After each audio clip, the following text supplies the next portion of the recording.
जिस प्रकार गुंडागर्दी यानंतर जाऊयात पुढच्या बातमीकडे।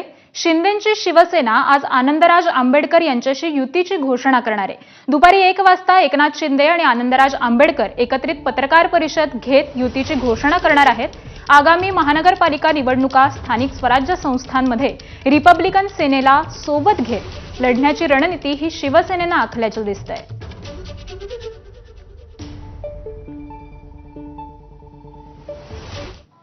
शिवशक्ती भीमशक्ती एकत्र येण्याची प्रक्रिया खऱ्या अर्थाने सुरू झाल्याची प्रतिक्रिया शिवसेना मंत्र्यांनी दिली आहे। पाहूयात।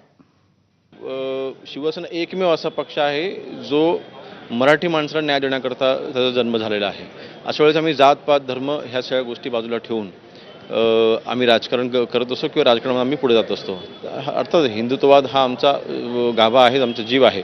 परंतु अशा वेळेस जेव्हा त्यांनी जेव्हा आमच्यासोबत याचा निर्णय घेतला, नक्कीच त्याचा फायदा म्हणण्यापेक्षा त्याचा जनतेकरता समाजसेवेकरता अजून चांगला उपयोग होईल। शिवशक्ती आणि भीमशक्ती ही खऱ्या अर्थानं एकत्र येण्याची प्रोसेस आज या 1 वाजताच्या पत्रकार परिषदेनंतर होणार आहे। आणि माझा अनुभव जर सांगायचा असेल तर आनंदराज आंबेडकर साहेबांचा आवाका जो आहे तो महाराष्ट्रातल्या वाड्यावाड्यांमध्ये आहे। त्यांचं प्राबल्य, त्यांचा संपर्क हा महाराष्ट्रामध्ये अनेक ठिकाणी आहे। त्याच्यामुळं शिंदे साहेबांच्या नेतृत्वावर विश्वास ठेवत आनंदराज आंबेडकरांची जी संघटना आहे, RPI संघटना आहे, त्यांच्या नेतृत्वाखाली चालते, ती युतीनं एकत्र येण्याचा जो निर्णय झाला आहे हा शिवसेनेच्या दृष्टीनं अतिशय महत्त्वाचा आहे आणि म्हणून आजच्या ह्या युतीचं मी स्वागतच करतो। तर आनंदराज आंबेडकर यांनी महाविकास आघाडीशी लोकसभा निवडणुकीआधी